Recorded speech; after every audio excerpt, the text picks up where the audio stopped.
Roy, where's the shadow show imaging? This is not a good start for you in the EP chair. Where is the imaging? Why are we 2 minutes late because you can't find the shadow show imaging? I don't know. I'm just going to have to blame Chris on this because he didn't name the shadow show imaging shadow show. All right. Our EP chair has been soiled by nepotism. We need to do better than this. We do. We can help you out, Dan. We can analog the shadow show. Shadow show.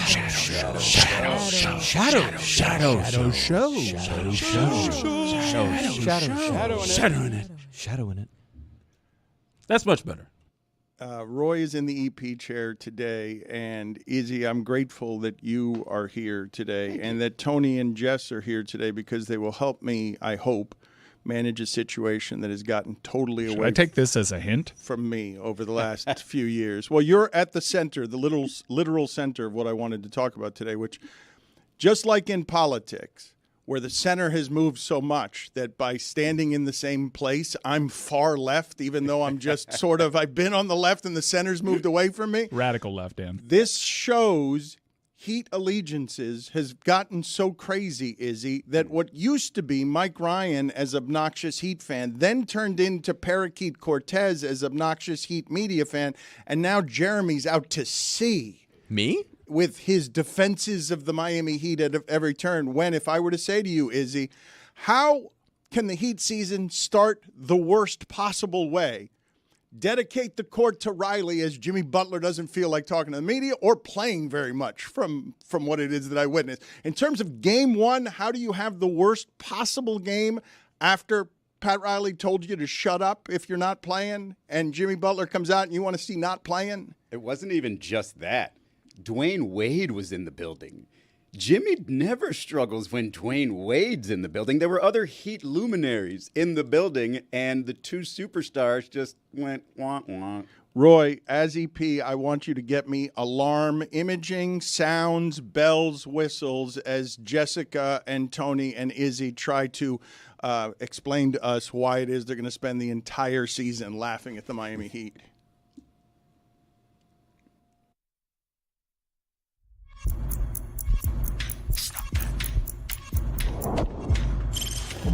Stop that.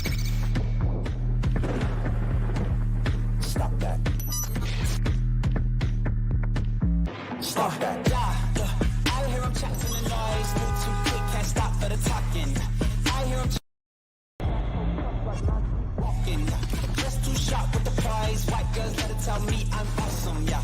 Hot like fire on the pan. If you wanna touch my please use caution. Cold like 0 degrees. I'm out the cage, gotta let out the beast. Revolutionary, gotta let out the streets. Locked in a cage, I'ma let out the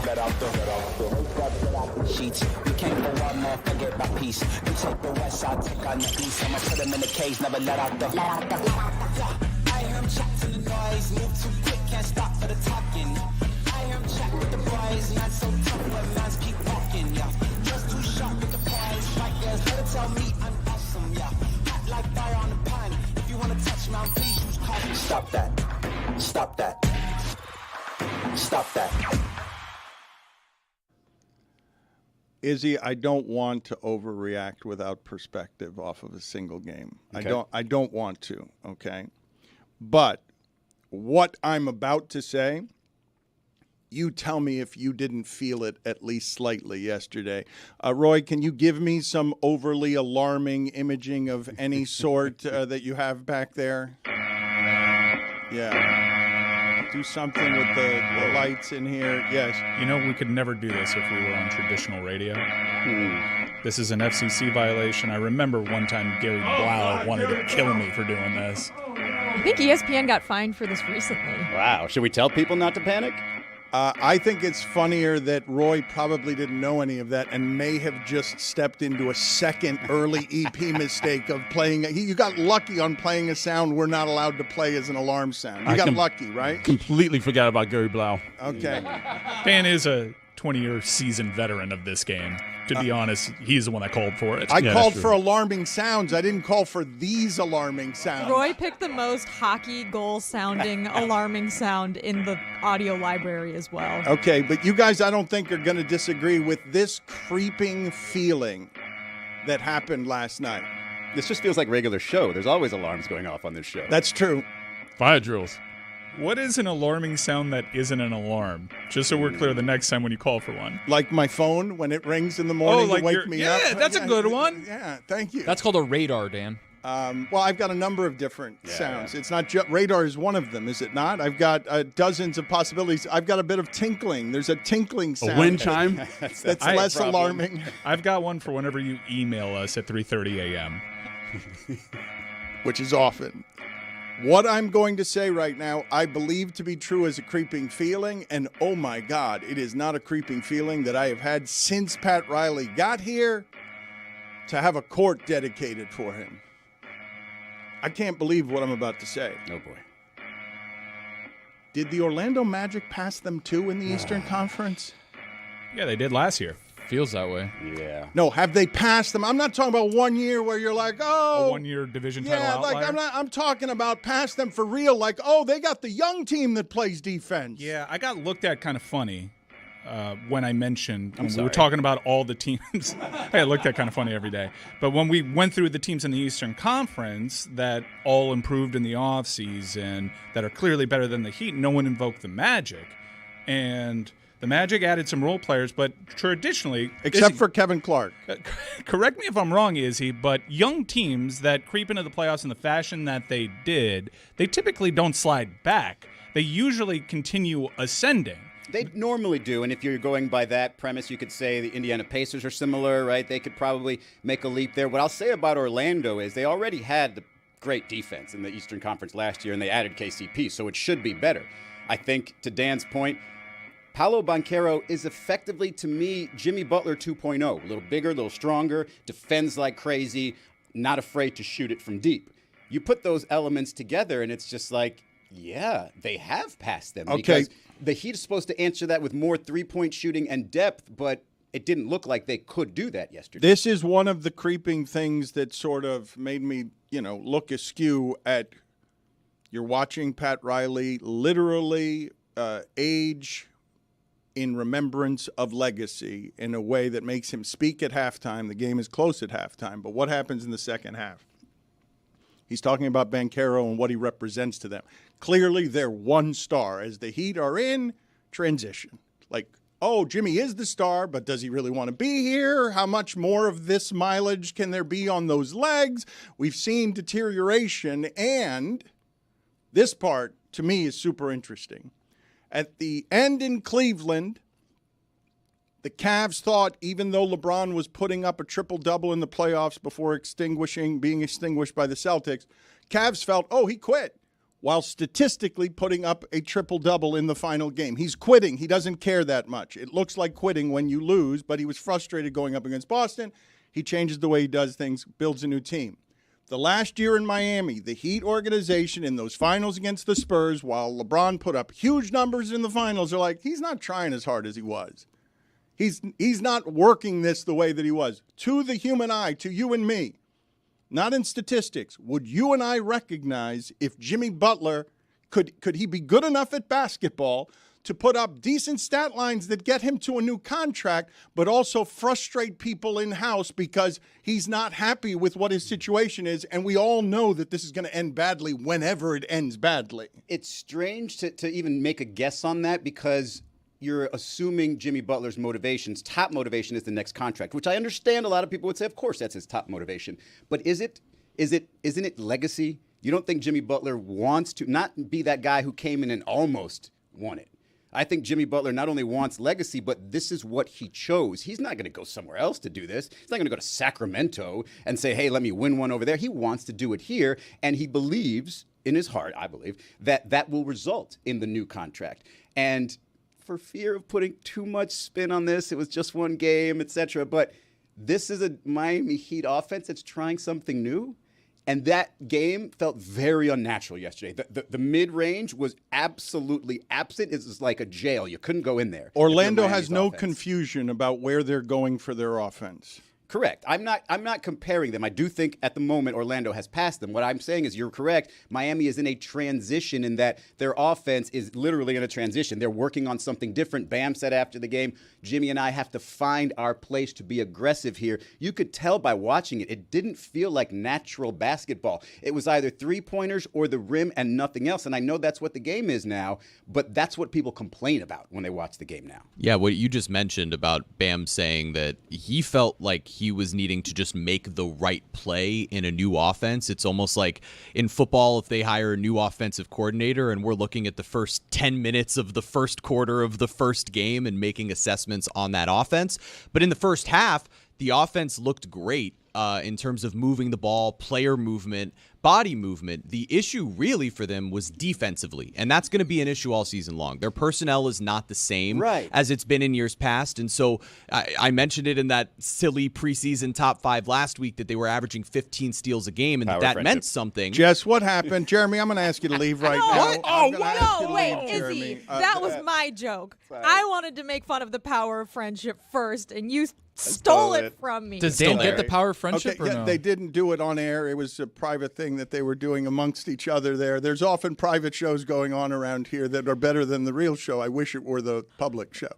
Power of Friendship was on the real show while you were in New York last week. It was one of Jeremy's top 5 reasons why he was excited about the Miami Heat season. Okay, but so I got to leave. And I just wanted to throw that in his face. I know, but I now and Izzy beat me to it. But you did it with each other and not with me, which would have been the way to do that on air. As I was kicking Jeremy out, instead of getting in the way of what I was doing, Dare Bear. you could have supported what I was doing. What I'm doing with Jeremy is I'm kicking him out because he said in the first half they look great offensively and yammer, spin. So please, right now, create for him a spin room where I can have something left of center here that is radical liberal, and all he does is defend the Miami Heat at every turn, and it does not matter what it is we're saying. He will find a way to spin the positive on it. So create for me a spin room where at least I have, obviously and aesthetically, the ability to show people that he is compromised and biased and our center has moved. Do you know how hard it is to be more extreme than Parakeet Cortez? Do you know how hard it is to be more obnoxious than Mike Ryan? Ryan, did you even watch that Heat game? Mike Ryan, you don't even care the way Jeremy does. You don't even care to be biased on the Miami Heat. You feel like you've been right about the Miami Heat for 2 years, and now you're just bored by them. A few months ago, I said, I don't have a new thought on the Miami Heat. I am Nothing's come up yet. incapable of making a new take. I get positioned as a Heat homer. I've been, I guess, to the Heat community pretty staunchly anti-Heat. And no, I didn't watch the game because I wasn't able to. Yeah, that's tricky. I was one of it was dicey. Like some people that have Xfinity were able to watch FD Sun. I wasn't able to. Yeah, there's a new gambling entity, and so I thought I could have a clever work. I don't know if it's because they played the Magic, and FD Sun was like, "Oh, we'll black it out," and then I went on the FD app. And I have all the credentials. I have all the packages. It's a different app now. Yeah, but I have all the credentials for it because it's a carryover from the previous B-Sun Sports, which was also a gambling entity, which speaks to how bad they are at everything over at Bally's. Because everyone's like, wow, hey, look. I thought it was B. Hey, a gambling entity is now the regional sports network. Everyone had that same opinion, totally ignoring the fact that B is supposed to be one because they've never done anything right. What do they do well?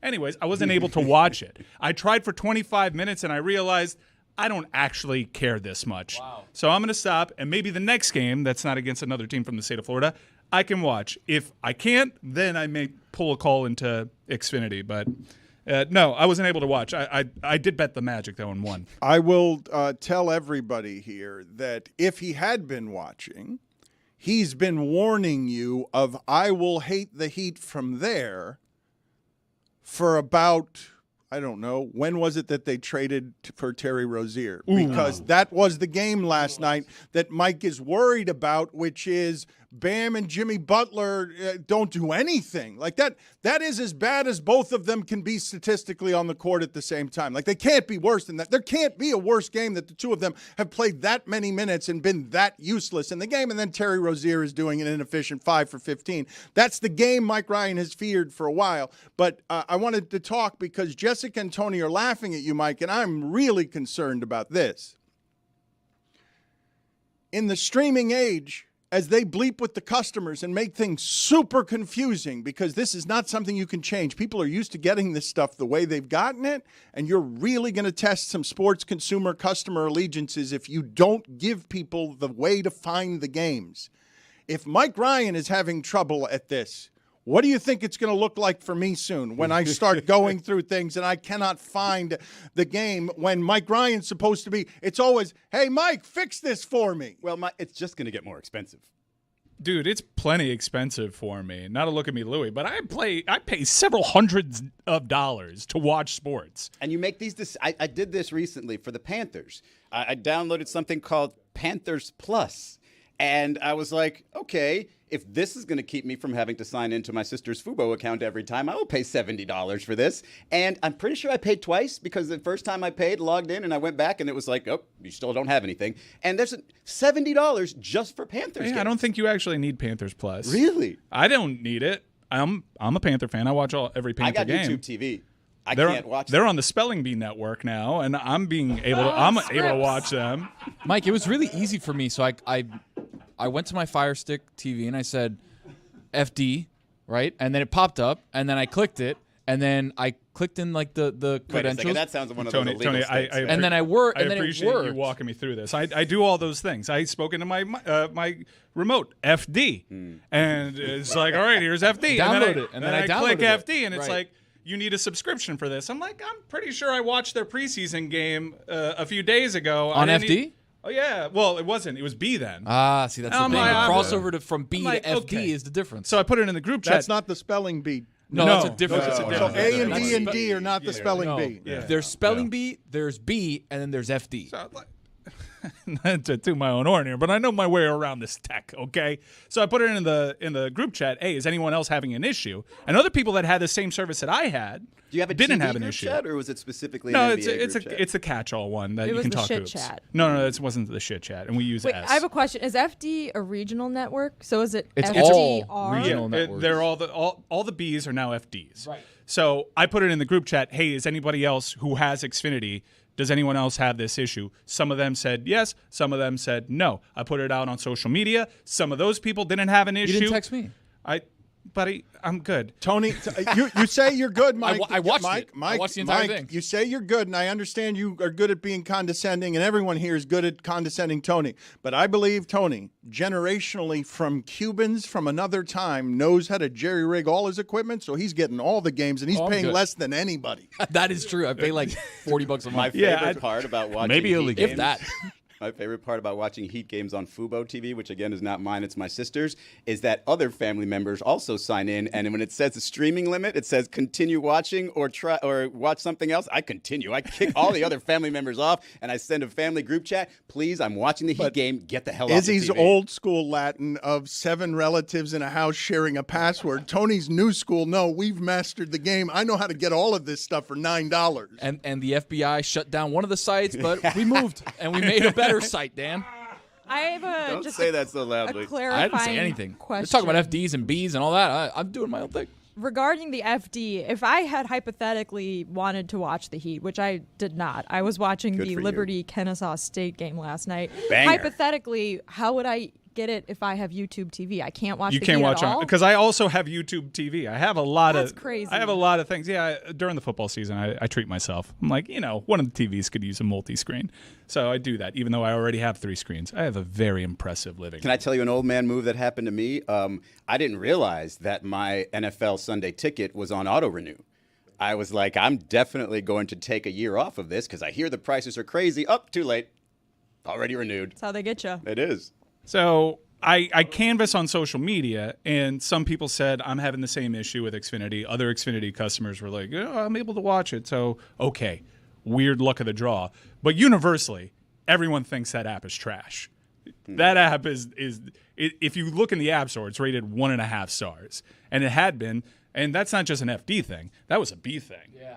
So I try What to I log don't in. understand about the FD and the B is that Tony's welcoming and inviting the F, the B, and the I. That's what he's doing. Well, they shut that one down, but we again, I'm not going to be the guy in the chat. All right, send me a link because ultimately, like, I don't need to see the Wagners. I'm good. Tony could have sent you a link though and solved all your I problems. could, last but he night. didn't text me. He said respectfully. I don't even think he said respectfully. He just said I'm good. Which okay, that's fine. good. I'm gonna actually turn this way now Paper trail. and not lean that way. I didn't need a link. I didn't need a link, and I certainly wasn't going to sign up for another streaming service because I have pretty much all of them, and I wasn't going to do the 7-day trial. I'm not giving you that, FD, not at all. Yeah. So I just realized, okay, maybe it's worth a call into my cable carrier, but I'll make that call when they're not playing Orlando because maybe FD hasn't figured out this whole wonky regional blackout thing. So I told my wife, look, B turned into FD, and she's like, well, why did that happen? I was like, well, B was in trouble. FD came in. They took care of it, whatever. I was like, look, I want to start watching Heat games.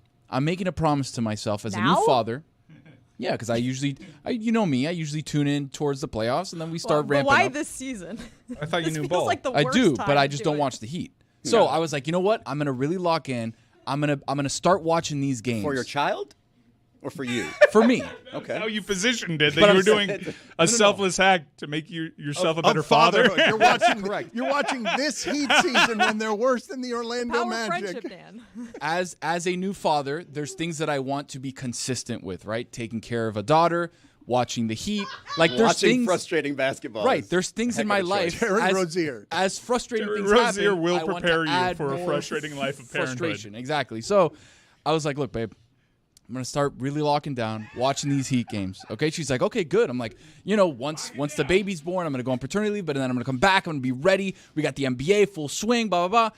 And then we start watching the game. She's like, so you're gonna watch all these games? And I was like, It's a lot Maybe of not them. all of them. It's a lot of them. It makes me want to talk about how funny it is that Embiid is already saying I'm not playing any back-to-backs. There's Ever. an investigation. Well, that team's done too. Paul George and Embiid, first game out. No, we're out tonight. Zion Williamson, I'm out tonight. First game out. This makes the old heads crazy. It has to. Well, there was a bit of a disconnect because I don't think the media has come down strongly enough on this load management thing. And Izzy says, I think they've come down pretty strong, but it's game one of a season. And Stars are already funny. And Stars are already doing load management. And I asked Izzy, as someone that I've never played basketball at that high level, I'll run around in the gym and feel sore the next day. Like, I understand it's physical exertion, but I feel like the NBA Players Union has done such a great job at convincing us that basketball is so much more grueling on the body than it actually is. Like, I understand why a pitcher can't go out there and pitch every day, but I don't understand why Chris Middleton can't. I would say the way Jimmy Butler plays I is would say physically taxing if you're wanting to go to the floor 16 times a game to get fouled. And I feel like you bought it hook, line, and sinker because I feel like he's fully capable of doing it occasionally back-to-back nights. Other guys have. I do think I'm disagreeing with Mike here when I say I don't think that players have gotten away with it. I think players have gotten a lot of heat from reporters over the years, Kawhi Leonard, Anthony Davis, all of them for injuries, but also just for missing time. But I do think that players have gotten in this whole concept of my body needs to be perfect to play. In the regular season anyway. In the playoffs, they'll play through things. In the regular season, if it's the slightest tweak, I think they're taking that day off. And I think the coaches and other players will say, yeah, that makes sense. We want him at his best. Next man up mentality, all that. So they've talked themselves into that being the case. But if you go back just 15, 20 years, there's guys playing through things all the time, and they survive through the seasons. So you have your detractors. Zeke played with a broken ankle, Dan.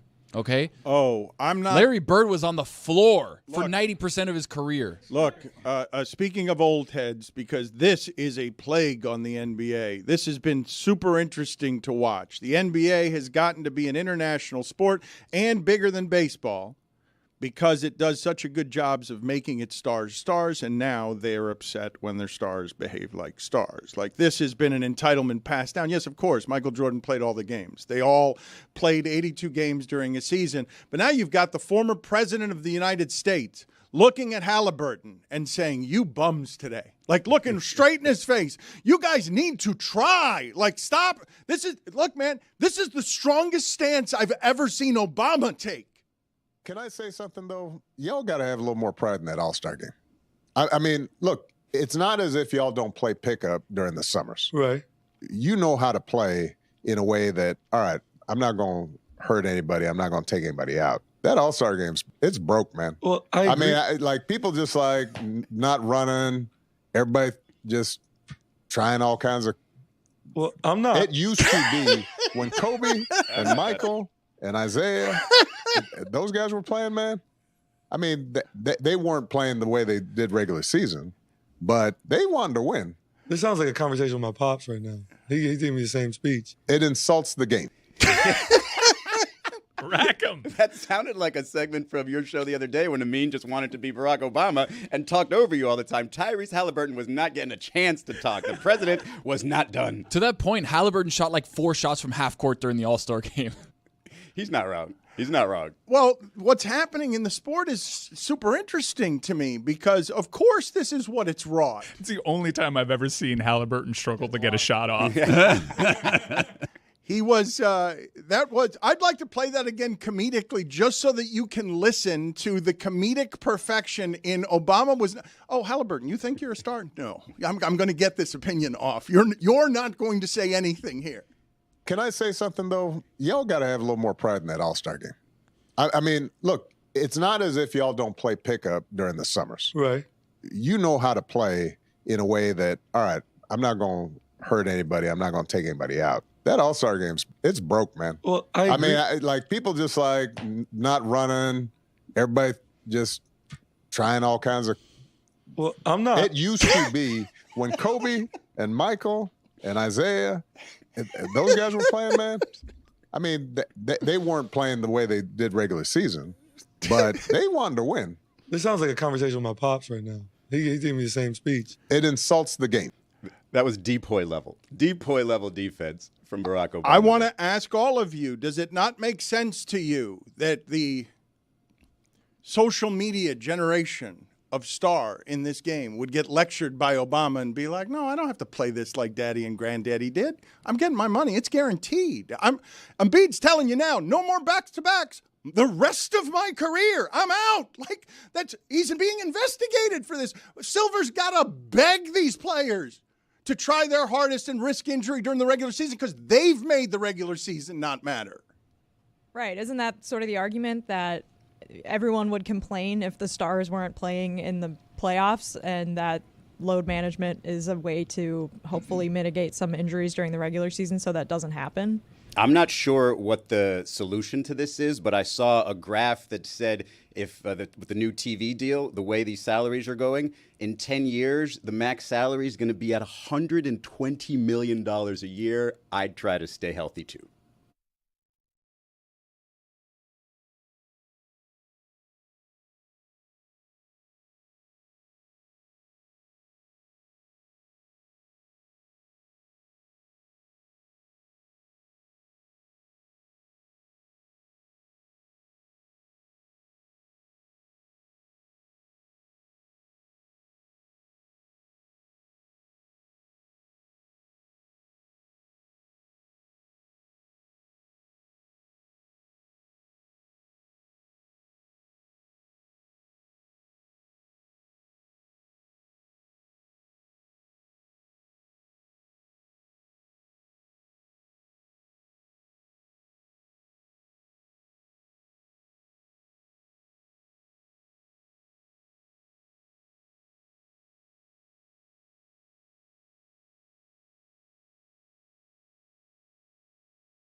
There are many criticisms that I have been hit with over the last 2 or 3 years, and most of them are fair. I'm not even going to object to most of them. One of them has been that I am too prisoner of the moment, not unlike my father, who spent my entire childhood, and I'm mortified whenever I see my father in the mirror, saying something, anything. He would say, "I've never seen anything like that in my life." And it would be of anything, and it was just an overreaction. So I've been doing more and more of that lately. But last night, while I recognize that no one will remember Kennesaw State beating Liberty as anything memorable outside of the people who believe in Kennesaw State, as far as upsets go in college football, an 0-5 team beating a 5-0 team, a team I've heard of in Liberty because they're good at football, and a team in a program I haven't heard of because they started their program very recently, Kennesaw State beating Liberty by that point total. You've heard of Liberty because of football, huh? I've heard of it for other reasons as well. 1776 for one. Liberty, I know of Liberty's politics and in general of its school getting into football because Hugh Freeze was in a press box in a hospital bed because it was important for him to be coaching football at the top of the game. Incredible visual. The best. I'm telling you, that's why these colleges get into the football game, because it brings their school name. They also occasionally sponsor the 24 car. Thank you, Mike. I appreciate Aggies did with Briscoe as well. I appreciate you wearing the gearhead when you say it. All gearhead information should come with the gearhead on. But at Miami Speedway this weekend. Tyler Reddick must cook. Not all information. Dan, everyone's going to remember this Kennesaw State win. Everyone in the history of the world, because they did the college football world a favor last night. Undefeated Liberty would have been a problem that the playoff committee would have had to deal with at some point. And they lost, and now we don't have to worry about them sneaking into the playoffs. So thank you to Kennesaw State, and forgive my ignorance on Kennesaw State, but what I wanted to just ask you guys more generally They're the Fighting Owls, Dan. Thank you. They're Fighting Owls. They had a turnover plank, Dan. They had a turnover plank, and it was the talk of the town. It was what put Kennesaw State football on the map in 2017. I swear to you, the turnover plank was a thing that all college football fans remember from 2017. Hugh Freeze is the thing that they remember from 2019. I can't even remember what year that was. It was quite a moment for him. But the turnover plank, Dan, this team, the school, Kennesaw State. I played soccer there once. I know where Kennesaw is. It's right outside of Georgia, Atlanta, Georgia. Wait a second. Great soccer fields. Former Intercontinental Champion Braun Breaker played running back for Kennesaw State. That's true. And you know his father, Rick Steiner, the dog-faced gremlin. Roy, Tony, I felt like that may have been misinterpreted. I don't know if Jessica knows why you guys were cackling with laughter it was very while not I listening. apologize. Now, well, look, you guys are great at doing shows that interrupt others from doing the show well. It's the opposite of how all of this should work. But Tony and Roy were not laughing to be disrespectful and not listen to you, Jessica. They were laughing because video kept putting Hugh Freeze's face closer and closer on the screen. Yeah. He was while interviewed while on the bed with an ESPN mic in front of his face. Like he was dead. Amazing.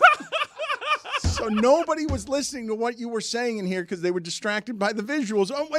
Admittedly, some of the greatest visuals of all time, at the risk of being prisoner of the The moment. score is 24-0. Dino Babers is pointing up at him, and Hugh Freeze is accepting. Look, there are a number of things funny about this visual. One of them is that Hugh Freeze thought Liberty football was so important and that he was so important that he had to go up in a press box in a hospital bed. What did he have, a staph infection or Gurney. something? So he's doing that, but his play calls are so important. Look, this is funny visually.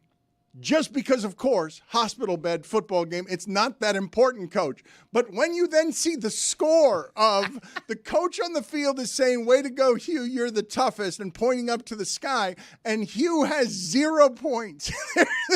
Huge. It's the automatic thing that you post when someone makes one of those posts that's like, you have to be sick to be watching Conference USA on a Wednesday night in October, and then you repost with that. Because you're like, yes, I am a very sick man, and I'm watching Kennesaw State, who has never beaten an FBS team. They were completely winless all season, and Liberty undefeated. We know FIU.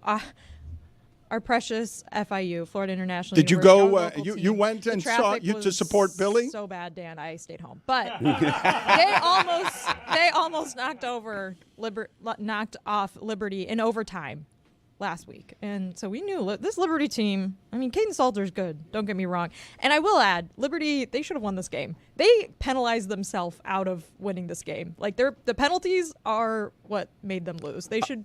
Jamie Chadwell. Oof, that's gonna be tough tape to watch. I appreciate that you have been infected so much by college football that we will hear later in the show from you and Lucy and Jen CFB. All of the ways that you've been poisoned by college football that would make you, as the NBA season starts, watch Liberty against Kennesaw State because of the sickness, the disease that you have inside of you as it regards college football. The thing I wanted to ask the group is, what represents Northern Illinois beat Notre Dame? I have a disease, and you were watching the Heat last night. Oh, wow. Different diseases. Get his ass. I was watching the Heat last night with all of my sick friends. We were in the leper colony together. You were alone watching Kennesaw State. I got the booster, apparently. What I want, you've gotten out. You're done. Lucky. One of the things that I wanted to ask all of you, though, what does represent the greatest college football upset ever? Like, if I asked you in sports, throughout sports, I feel like you can do this with the other sports. And I'm not saying that last night was one of them. No one will remember that way. But a 4-touchdown dog, winless, winning against a program that they knocked out of the playoffs, or a playoff argument, it's not a small upset. So historically, Appalachian State at the Big House beating Michigan, which was highly ranked and had national title aspirations that year. I think according to Spread 2, there was a crazy straight-up win that Stanford, led by Jim Harbaugh, had over the Pete Carroll-led USC Trojans. I think that spread was in Appalachian the 40s. State was like a 41 points. 41. Yeah, okay. The Stanford USC was 41 points. Same in That was Appalachian what I State, thought of Michigan, I thought. first. Yeah, App State I think is probably the one that people will tell you first, but Stanford USC was a spicy meatball. I would argue that the 8th-seeded Miami Heat, going all the way to the NBA Finals, is probably a bigger upset. I feel like we Not should talk college about football, that is some it? more. Not No, I wrong know, sport. but it reminded me of Jeremy a little bit, and I feel like we should talk about the Miami Heat because you kicked him out a long time ago and he hasn't been back. Okay, we will get to that in a second because I think I've asked them to make a spin room for us, and sometimes this can be hard to do on a moment's notice. So we will get to Jeremy in a second. But were you pouting because you didn't get to talk They more stormed Kennesaw the field State? twice. They stormed the field twice. They stormed the field, and then the refs were like, "Wait, there's a second left." And everyone had to leave. And the stadium only fills like 10,000 seats, and it was not full. But then everyone had to leave the field, and then they came back. Dan, they came back. They restormed the field just like Liberty fans stormed. Correct me if I'm wrong. Who cut off my mic? Correct me if I have this wrong because I don't know if I do or not. Appalachian State as a memorable upset, it's memorable because it was first, right? If Appalachian State did that now, we now know that the Coastal Carolinas and all these teams are a lot better, and the point spread wouldn't be 40 anymore if those games happen now, because we know that these mid-tier teams or these low-level teams can actually go in and surprise one of the big programs because, hey, there's James Madison scoring 50 at the half against North Carolina. Wasn't Appalachian State just first? It's not that if we go back and re-legislate that, it wouldn't be the upset anymore. It was just people were ignorant about how these mid-tier schools, how good they were getting That fast. was an FCS team at the time going to an FBS opponent that was preseason ranked top 10 easily. But didn't they put scares into other programs after that and even Yeah, win? Yeah, now, it and now became they're- their thing. Now they're in the Sun Belt, and like it's a pretty solid football program. So, I think for Kennesaw State, it's what's going on. Something fell in here. The Meadowlark Media is falling apart. No, it's just me. It's just me. My phone is always in my lap, and then it just falls down, and it's just my fault. He And got I'm terrible at distracted this. by his And I phone. got All right, let me distracted kick by him her out phone. real quick here. Does Maybe Jeremy he have bangs? Go good with Jeremy. Go with Jeremy. I'm gonna get. Let me see Do here. a spin class? Hold This on is a quite the second. penalty. I didn't say it Got was an a injured spin knee. class yet. I haven't revealed that to the audience yet. It's just a spin room. God damn, Have you is guys he? done Soul Cycle? We've never got into it. Just, I've done Izzy, it. get out of Do here. you like it? Yeah. I got really Major tired. penalty, 5 minutes, screaming comedy. And then I couldn't play it back to back. See you later. He's telling everybody it's a spin class before we've gone to the spin room. Well, I mean, it's an established bit, Dan. It is not an established bit. Oh, we did it one time. This is how not established it is. I just got told that it wasn't working up in the gym area at the Elser. Jeremy pilfered a cycle. He's in the green room right now. He stole this from the gym. We don't use pilfered enough. Jeremy, go ahead. We go to the Miami Heat spin room where Jeremy is going to tell us why the Orlando Magic are not actually better than the Heat and haven't passed them in the conference already. Dan, I wouldn't quite say that. I think the proof is in the pudding. Sorry, I've been spinning for like 40 minutes. You sent me here a while ago. Why is Izzy here? Well, I think the real truth about last night's game is it doesn't really say anything about the Miami Heat struggles as much as it says, hey, the Orlando Magic have arrived. Paolo Banchero in last night's game, Dan, 30 points and 10 rebounds with no turnovers and being plus 40 in a game. That never happened since they started tracking plus minus. He was dominant. They're dominant. A game where Franz Wagner and Gary Harris shoot like that from three. Nobody's going to beat the Orlando Magic like that, Dan. So I think it's just time to pump the brakes a little bit on the, oh man, the Heat are washed thing. Jeremy, I don't feel like the resistance on that bike is strong enough. I feel like you're over breathing for something that's very easy to pedal. No, I'm sweating a lot. As you can see, the sweat is just pouring down from the rooftops even. It's a lot of sweat from the instructor. All right. The Miami Heat last night, why is it not the apocalypse? It's not the apocalypse, Dan, because they have, they have a new offense that they're trying to run. And they... Jesus Christ, is that bleach he's spraying in his face? Because I don't think we have just water bottles. The velocity it's coming out with, too, is I impressive. can't believe the sweat coming off of the people in front of me. This is a really intense spin class, Dan. The resistance is clearly Why there. isn't it the apocalypse? It's not the apocalypse. 20 seconds left. Because Khalil Ware and Pella Larson are plus 99 per 48 minutes, Dan. The rookies are here. They've arrived. And you're never going to see a game. Mark my words, the rest of the year, you will not have another game where Bam Adebayo and Jimmy Butler combine 2 for 13 from the field.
Dan, what's that in your hand? That was very natural, Mike, but I'm excited about this. It is a coloring book meant to celebrate our 20-year anniversary. We've always prided ourselves around here on having a different artistic look, and I like some of the pictures here. There is Roy and Mike as Riggs and Lethal. What is it? Thank you. Actually, we can't use them to sell this book, so don't say their names. Okay, I bleep that all out. I also have a mean here falling in American. Can't say that either. Greg Cody is wearing a... that you can say. Okay, thank you. Well, maybe. Is that the LSU one or no? Wait, what is he wearing? He's wearing that Zar... Can't say that. Can't Strike say that from the either. record. Okay. Bleep There that is too. Stugotz, his guy... You cannot say you his can't name. say Please don't that. lie. No. That Mayor book- of Flavortown, Dan. That book is so much thicker than Stugotz's book. LeBatardAF.com. It's a lot of fun. I urge you to check it out. The Dan Le Batard Show with Stugotz, struggling mightily to try to keep the book industry alive in this country by selling a whole lot of books. Went from 0 books to like 14 books in a I year. know. What are We doing? weren't doing any books, and then all of a sudden Mango Publishing started sniffing around the oil wells over here. We got a lion book, we got a Yeah. coloring book, we got a this, that.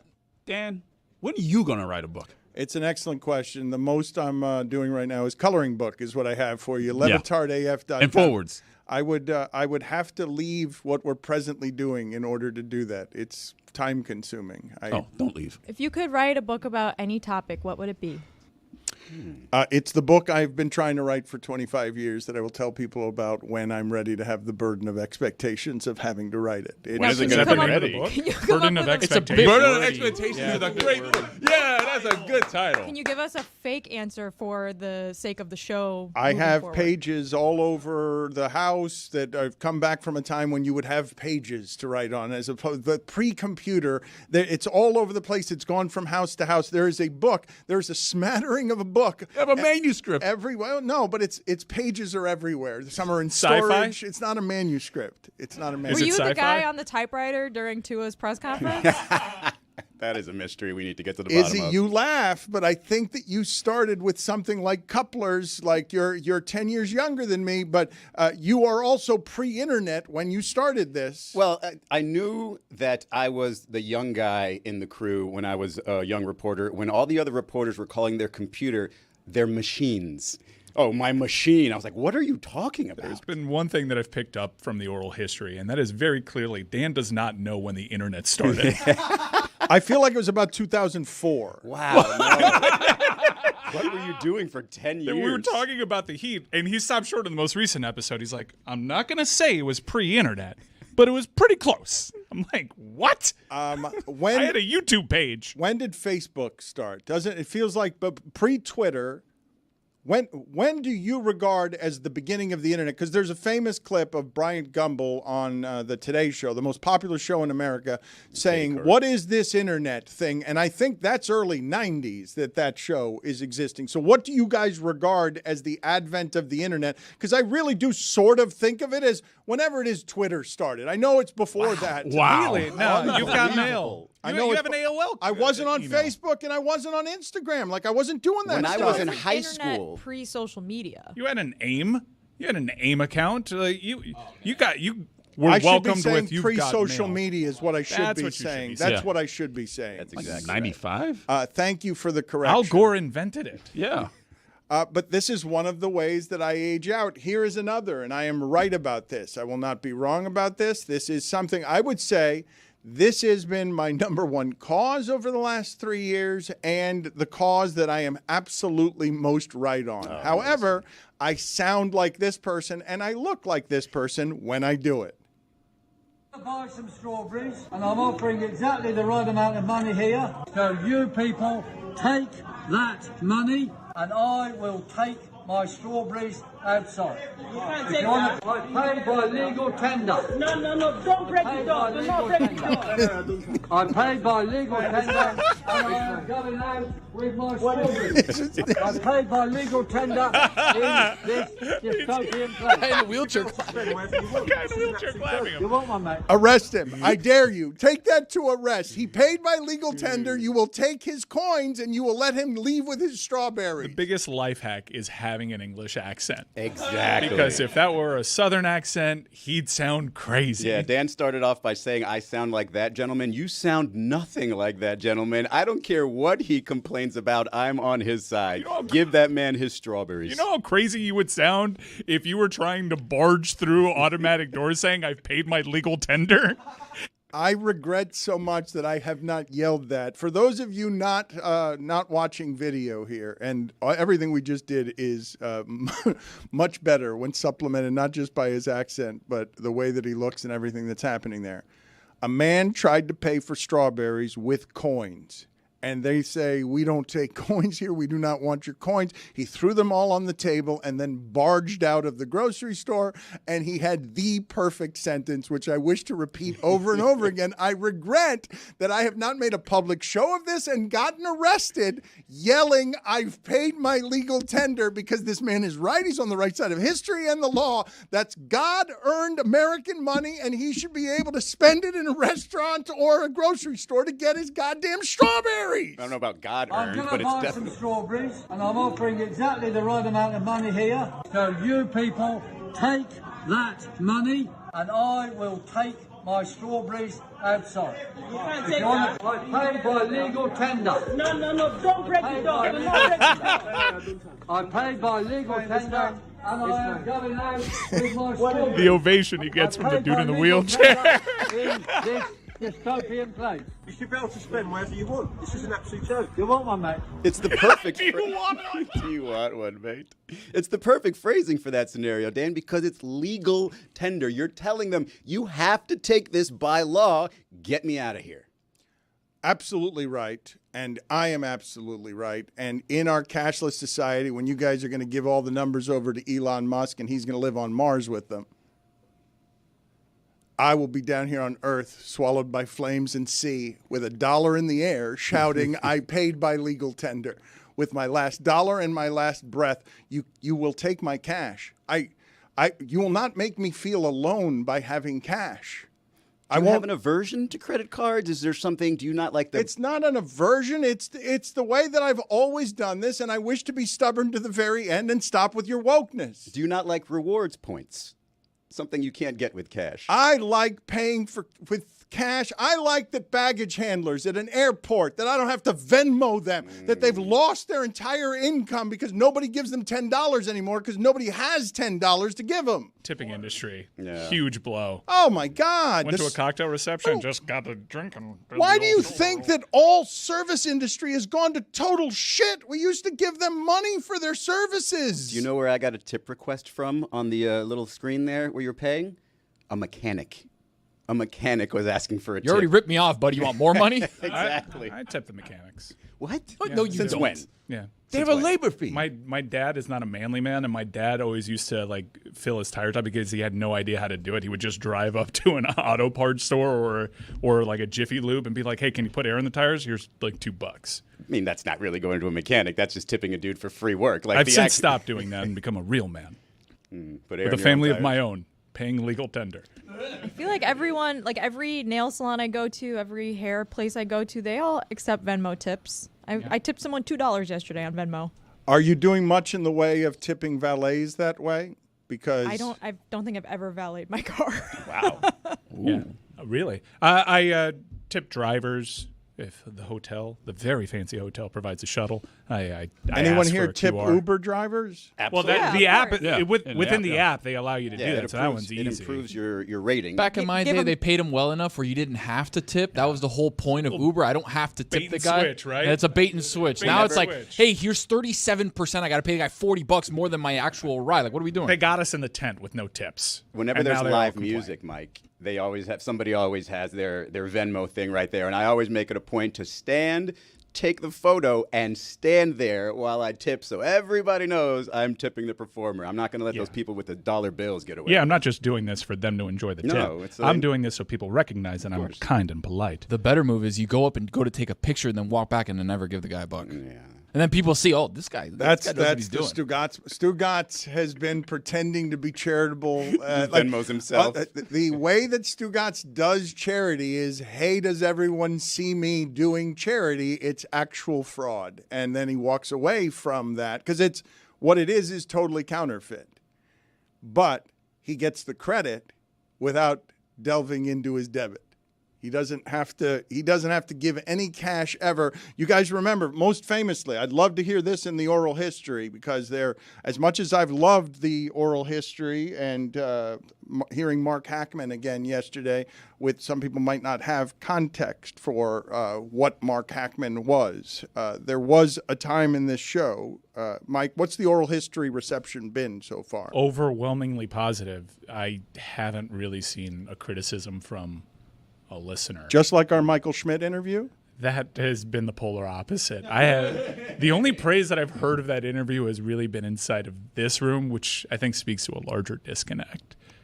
Michael Schmidt is going to be on with us again because I enjoyed That's surprising. That's surprising because I thought he didn't enjoy his time, but he was pretty difficult to read throughout the interview. But I did listen back. For everybody that was here in the studio and listening along, they all kind of felt like Chris's line about stepson at the very end. Oh, no. At the very least did not land. I don't know. I think he gives off a little Iron Eagle, like he's just hard to read, but also just funny and dry. And so I don't know if he necessarily took offense to the Chris Cody. He didn't take offense to much of anything. He's going to do an opening to a show for us at some point next week. He wants to do a sports radio show, but it was a bit awkward, and I did think the stepson comment was out of bounds, and I think that's where we lost him. I don't know if I want to know. I do think I offended people in the YouTube chat by saying I tipped someone $2. It was a $10 service. That's 20%. I'm a good tipper. That's a great tip. That's a great tip. Yeah, it kind of felt like he was diminishing the relationship between a father and son just because he was the dad that stepped up. God. Oh, no. Dan, so I didn't hear the entirety of the interview. I heard like bits and pieces because I was here, but I was doing other work. This is the guy that said, "Are we done yet?" Is that guy? Yes. Yep. Okay. You gave him a shot because I was listening. You gave him a shot to like start up the first 30 seconds of a morning radio show. Came out super flat. Didn't do it. No, he wants to do it now. No, I know he wants to do it, but he had his chance and he didn't do That's it. a You get hard asked on the thing spot, to you gotta do. do it, man. On the spot. You want to be Mr. Johnny on the spot and come up with stuff to do? I don't think he do wanted it. to be Mr. Johnny on the spot. I think you're projecting that onto him. When somebody knocks on your done? door, when somebody knocks on your door and it's supposed to be Uber Eats and they leave at your door, right? You're supposed to leave it at the door, but they knock. Do you adjust the tip and knock it down? Because I do. I altered the instructions. When I want them to knock, I say please knock, and when I don't want them to knock, Do you ever want them to knock? Never. sometimes, yeah. Really? Sometimes when do I you want them to knock? When my ring is down, I'm like, I can't see the video here. But when I order something, especially if it's a meal, I'm watching them for the entirety of their drive to my house to see how and then like I get notifications as they approach, which always sounds very threatening when they're like, this DoorDasher is approaching, and I'm like, oh, what is that? Anthony usually gives me a hard time because I like to peer out the window. I'm like, are you here yet? And then when they do knock on my door, I hate that so much. I make it as uncomfortable as possible. So I try to answer it before they go away in my underwear. Are we done? I want to understand from you guys a couple of different things that I don't totally understand. Earlier, Jessica, you whispered to me that Izzy acted with his ass off in the spin room that Jeremy created. I didn't see what Izzy was doing. What was he doing that made you say that he was acting his ass off? There's a couple of cuties in that spin class. Oh, I wasn't acting. You were flirting. You were Did you get his number? You were flirting, is what it is that you were doing while Jeremy did the Did you spin see that class. yet? What were you spraying in his face? Me? That was the other spinners that were sweating profusely in front It of was him. really unbelievable. Salty. That as Hey, yo. as sweat is. He's still a little wet. Where is the strangest guy? Where is the strangest place that you guys would be willing to say you do tip that would make you a strange tipper? Because I think some people are having some disagreements. It seemed clear to me that what Tony was saying there is, I don't Uber tip. You guys were like, of course I Uber tip. And Tony's like, no, I thought that was what we were doing with Uber. You were cutting some of the costs for me. What Uber's actually doing is ripping off its drivers and taking way too much of the money. And so you would tip them because they're in the service industry. But Tony's saying, nope, not for me. Well, I got guilted into tipping Uber Eats drivers and Uber drivers, but mostly Uber Eats drivers. And then I just started thinking about it. I was like, I can order from the same place over and over, and it's the same distance, and the only difference is the price. So if I'm extra hungry, why am I tipping more if this guy's doing or woman is doing the same amount of work getting it from point A to point B? So I don't do any percentages on Uber Eats. It's just a $3 or $4 tip every single time. My strangest tip is that, like when they give you a check at a restaurant or somewhere else and the tip is already built in, I will tip on top of that tip. Sucker. Like a double full tip or just a Not little a double bit full more? tip. I'll just give a couple extra percentage points. But So don't if it's you a feel built-in weird, like 18, putting in like a $3 we'll get to tip? 20. If it's a built-in 20, we'll get to 22. Just, an extra few bucks. It makes me feel good, and I And also... that's it. Yeah, that's pretty much it. Because I pay cash, I would say that one of the strange places that I'm always leaving money is anytime I'm at the grocery store, I'm giving the cashier a tip. I don't think most people are doing that. Are you going to Publix? Because you could be getting them fired. I'm not going to Publix. This is at Whole Foods. But I also think those tend, especially in Miami, to be pretty terrible jobs, like because people are rude, people just look past you, you're not a human being. I believe that the service industry has gone to shit because of the lack of cash in our environment that kept the service industry in a place where people would be less bad and care more about service. Am I wrong when I say that it's hard to get a human being on the phone to use a phone as a phone? Well, that's At this point, capitalism. aren't you guys annoyed when your phone acts as a phone and actually rings and asks you to answer it? You're annoyed at this point when your phone acts as a phone. I come out the gates yelling representative, but that's not the service industry. That's Talk to an capitalism. agent. Talk to an agent.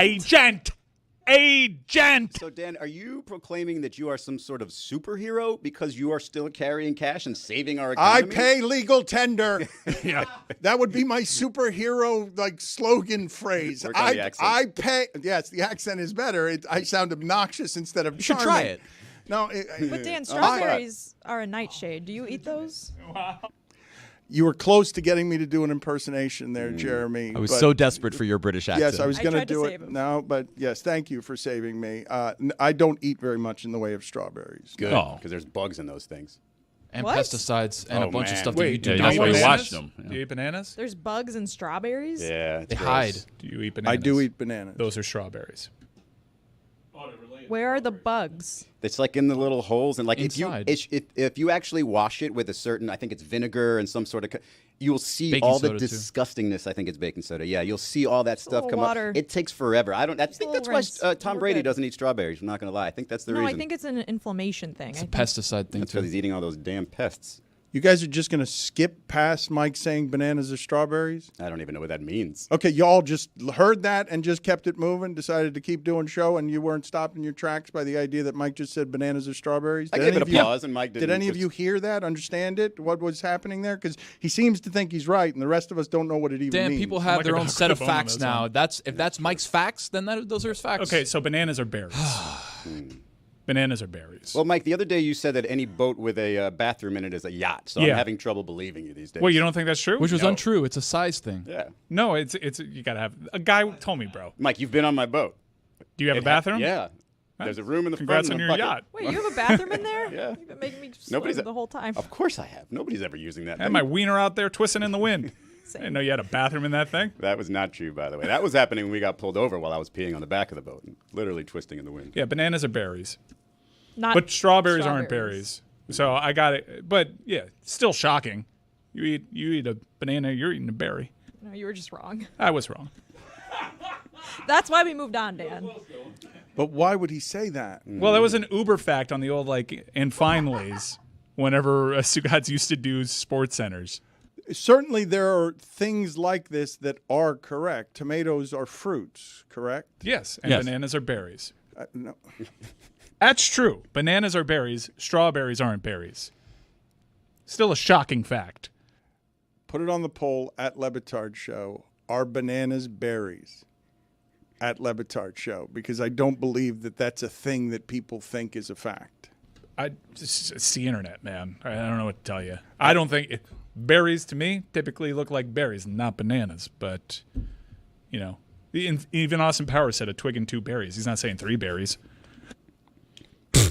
That's good fact there. That's a good way to support your argument, I think. I wanted to ask Izzy here before we move on to other NBA things. The thing that we were talking about as it related to load management and the problem of right off the bat at the top of a season, as Obama's telling Halliburton, you guys need to try. You need to pretend to try. The season starts in Philadelphia, where they're trying to catch Boston, and Paul George and Embiid cannot play, and Embiid says he's not playing back-to-backs for the rest of his career. Zion Williamson does not play his first game. Adam Silver has already said, obviously, that this is a problem. What do you do as they head into this first season, or this season, first game of the season, the last couple of days?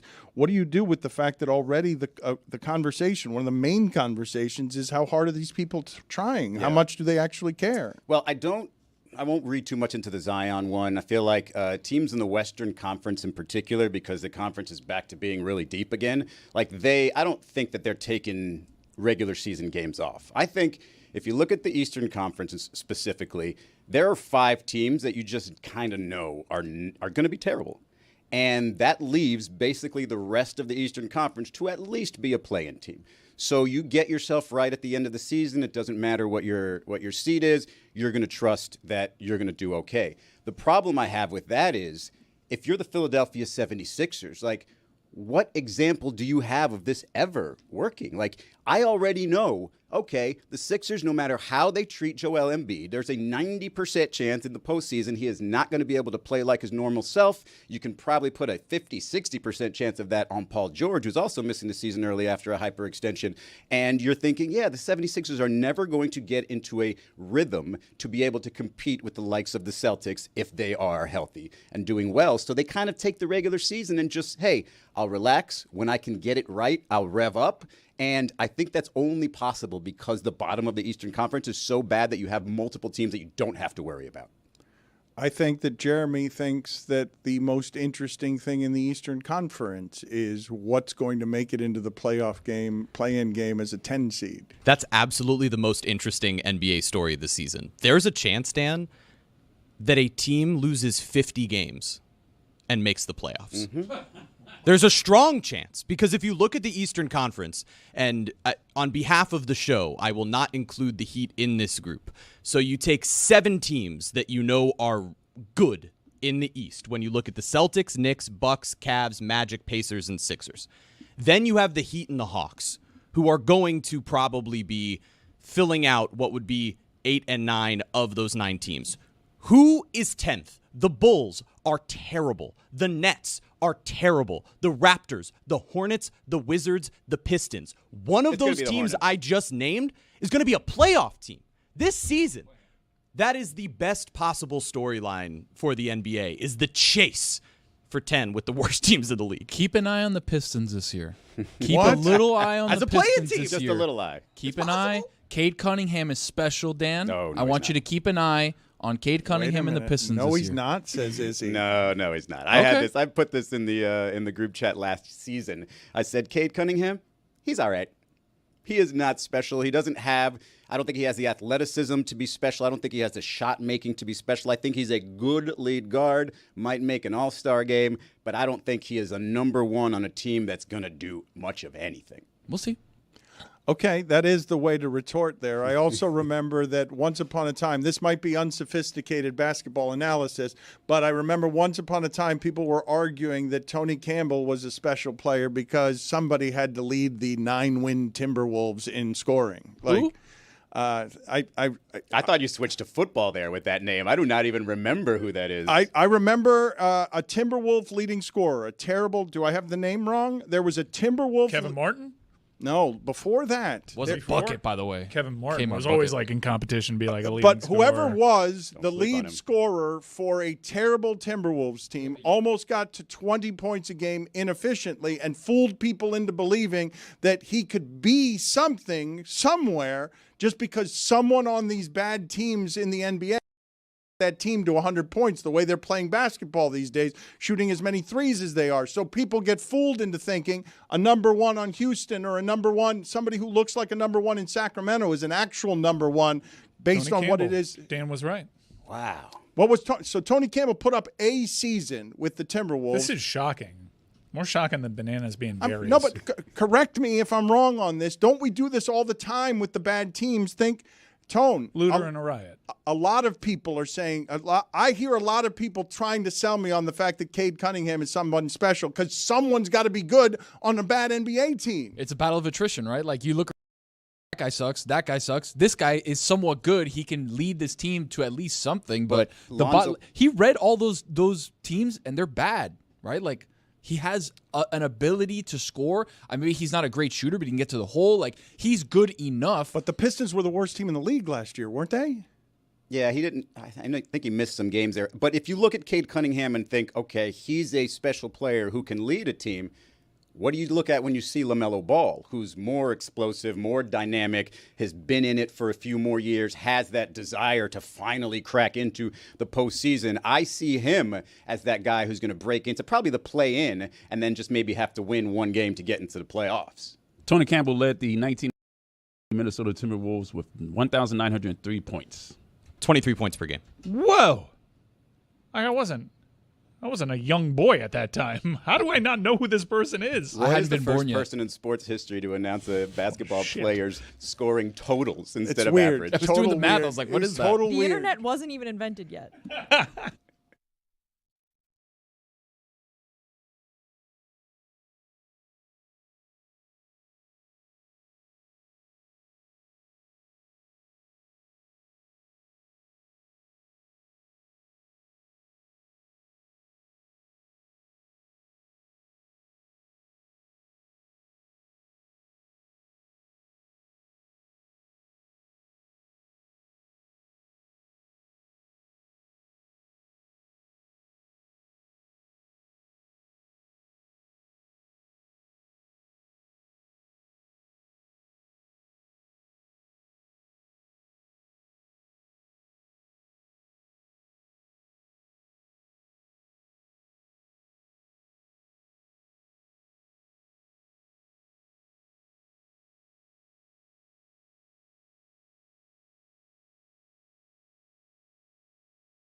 Why is David Samson already shaking his head as if he's filled with disgust? I could not hear because everybody was muted. It seemed like Adnan and David were passionately discussing something, enjoying each other's company. And then as soon as the cameras start rolling, I've got David Samson shaking his head sadly as if something bad has happened. Have we kept you waiting again? What is it that you're mad about today? We've just been sitting here for 10 minutes watching you gesticulate vociferously on mute, and we wanted to start because we're both busy. The World Series starts tomorrow. We have a lot that we're doing, and we're here to talk about baseball, movies, whatever you want. But if you say 10:15, let's start at 10:15. Adnan, you're nodding your head vigorously here. You're usually the reason that we're late here. Today is totally my fault. I don't enjoy being reprimanded by Samson, though, because I kept him waiting 10 minutes because I was just explaining something to Izzy over here that helps us do the show. I have to do this show.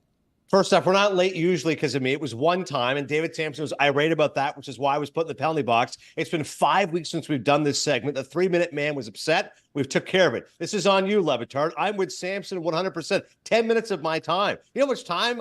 That's a lot of equity I have here when it comes to my time. You're explaining things with Izzy? Let's go. Come on.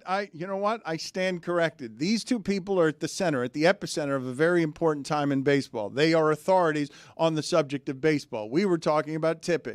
And we were talking aggressively about tipping. So I want to ask you guys the opinion of this as I play it. Can you guys get me the legal 20%. tender? There's your answer. Tipping. No. I've got a different question. I want to play a legal tender video for you two and ask where you two old people stand on this, because this old man walks into this place and he's paying for something in coins. These people are like, this is a cashless store, and he does not care. You tell me where you stand on this.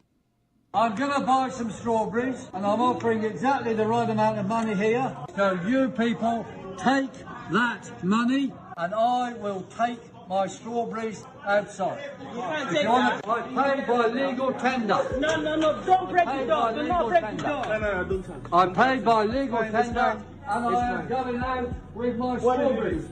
I paid by legal tender in this dystopian place. You should be able to spend wherever you want. This is an absolute joke. You want one, mate?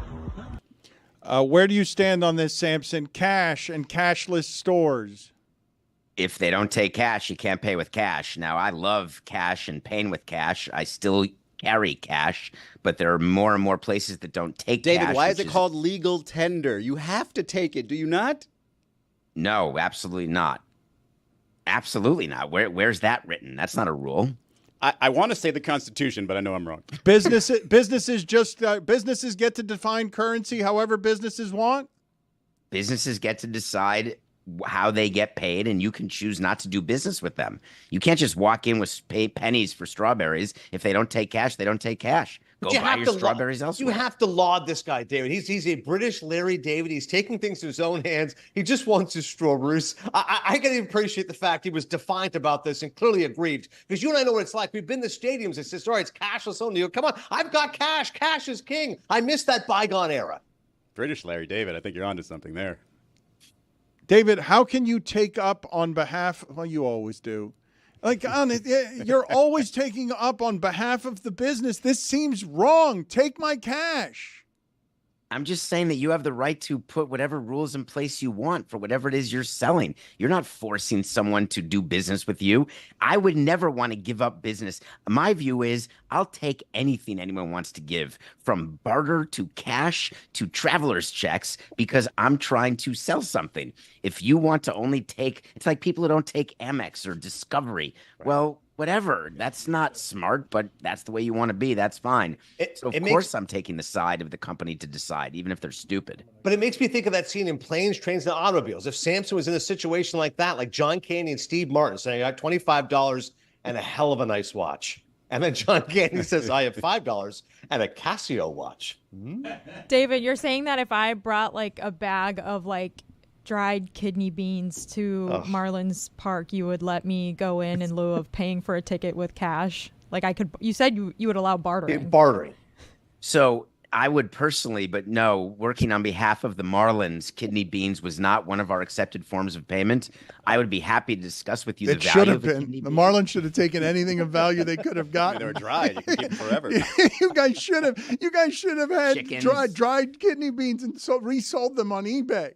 According to federalreserve.gov, there is no federal statute mandating that a private business, a person, or an organization must accept currency or coins as payment for goods or services. Wow, Private businesses are free to develop their own policies. I think the argument against it is that it's discriminatory because you're, weeding out people that can't get a line of credit. Mm-hmm. David is looking at you the way that Tony looked at David when he said traveler's check. What is a traveler's check? What do you mean by that? So With a QUE. I'm traveling, and then I need a check to travel. What's the Dave? Can you break that down for me, please? Have you ever seen Best in Show? No. Yes. How much do you think I can bench? Let's Try to just pay say for their that hotel and traveler's checks. when you have money, Tony, that sometimes people, if you're staying in a hostel, they could take your cash. So what you did when you would travel around anywhere, hostel to hostel, you'd have something called a traveler's check, which you'd go to the bank and get, and it's literally an American Express traveler's check, and you have to cash them at the point of transaction. And so it's not worth it to anybody. It's worth nothing, literally nothing, except for you. And with your ID, you can use it. So that's how people would travel as poor people around the country back a long time ago. So you would get the check, and then you give them the ID, and then they're like, "Oh, you can use it. Why not just use a regular check then?" Because checks take days to clear, and so nobody wants to take checks generally. Traveler's checks are immediate. They're automatic. Adnan, why are Same-day you clearance. shaking your head? Because your time is valuable and people want to talk baseball? Damn, we have an iconic World Series here. We got the Dodgers and the Yankees for the first time since 1981. Tony Or we needs can to know discuss what cinema. traveler's Something checks are Patrick about. Simpson- No, traveler's checks is what we're disseminating right now. This is what the country wants to hear. It's a history lesson, Adnan. I needed it. Tony, there was too much of a detour. Come on. The problem with this generationally to me is you guys know what traveler's checks are, and when you come on here and mention planes, trains, and automobiles, Jessica and Tony shut down. They don't care about anything you have to say there. We have a generational divide between how it is you look. Baseball's got a generational divide. You care about Dodgers Yankees because it reminds you of 40 years ago. I don't believe that Jessica and Tony care about Dodgers Yankees. I don't think it means anything to them historically. Fernando Mania, come on, let's go. Reggie Jackson in 77, Game 6. 1977? Yeah, that's right. You've seen the vintage video, Tony. Come on. Dan opened it up to the group to say anything. And on the platform where most people are listening, all he got was like nothing. Crickets. You guys, pause. I'll tell you why. I'll tell you what's happening here in terms of the chemistry, just generally between this segment when you guys come on. You guys care deeply about something the young people here don't care about at all. Like, at all.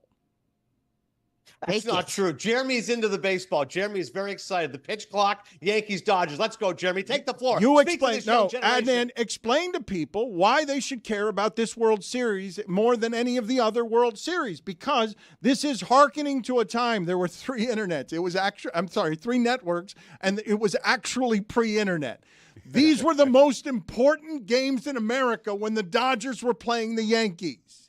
Yes. First fall classic since 1956 to feature each league's home run champion. Okay, we're talking Mickey and Duke Snyder. First time ever 2 teams with 50 home run hitters. First time since 2012 you've got respective MVPs facing off in Judge and Ohtani. Of course, that was Miguel Cabrera, Buster Posey. Dan, this was the matchup that I think baseball fans dream of, because back in the day, it was 12 Worlds. This is the 12th time we're getting this. Yankees-Dodgers. The Yankees hold the edge 8-3, and there are so many great memories, whether it's Sandy Koufax striking out 15 in 1965 or Reggie Jackson's home run game. This is what baseball's all about. Samson, come on, back me up. Let's go. Bring up a Ron Save reference. Can't back you up because you're using examples of people no one's heard of. That's the worst sales job I've ever seen. Can I tell you how to sell this year's World Series? Take 2. 5 of the 6 big 3 here are MVPs, and the 6th might be the best hitter in baseball in Giancarlo Stanton. Ohtani MVP, Betts, Freeman, Judge, Stanton, and Soto. Who wants better than that? 6 great players in the sport. Go ahead, David. It's a great World Series, David. It's a great World Series. It is rare that in any sport you truly get the best players on the biggest stage at the end of the season. who are healthy and playing. It is rare that you get the two biggest markets to play each other in any sport at the end of the season. Of course, this matters greatly, not just to the business on the field, but for the interest off the field, where the ordinary fan, even if Jessica's not interested in this series, I promise you, if we get to a game 6 and a game 7, there will be a level of interest that even Jessica would say, oh, I actually will watch to see Ohtani. And she's going to shake her head, of course, and on character, on point, say, no, I won't. But I promise you that she will. And now just won't spite me. But the reason is that when you get deeper into a series, it raises the interest. And if you put stars in it, it makes it even better. So we have an opportunity in baseball to do something we haven't done in a really long time. And that's to get interest across all demographics, across all generations. And the hope is this is the time to do it for baseball. Is there Maction that night? One of the things we run into here is that Jessica didn't want her college football interrupted by Aaron Judge's historic at-bats. There's been a divide in how it is that people get into their silos on what they like. And in that time, baseball, I don't know if demographically it has lost young people because their advanced media is great, but they do have an opportunity here. If these are not 10-4 games, they have an opportunity with some drama and game 6 and a game 7 to really get a lot of eyes that baseball hasn't had in a while, Adnan. Not like transcendent eyes. All sports fans are interested because you've got the giant, famous, sparkly things playing against each other. Yeah, back in the day, Dan, as you said, when there was 3 channels, you had 40 watching the World Series in the late 70s, early 80s. It's a different generation. Last year, Rangers D-backs drew 8 million. But this year, you're going to get double digits. Like David said, these are 2 of the biggest markets, New York, LA. You're going to get hate watchers, okay? People hate the Yankees. They hate the Dodgers. Great. People hate David Samson. They watch this segment. So there's nothing wrong with a little bit of animus going a long way. These are popular teams. They're also loathed teams. And it's going to make for great, compelling action. Jessica, why are you making faces? What was that shot at David Samson in the middle of that? Yeah, that was uncalled for. My question is, what if it wasn't uncalled for? What if you hate both teams? Who am I supposed to root for if I don't like the Yankees or the Dodgers? You want colossal injuries all over the place. No. Jeez.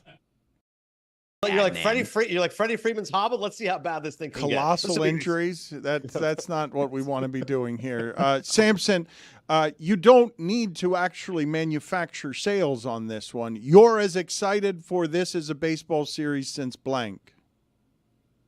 Since Marlins, Yankees in 03.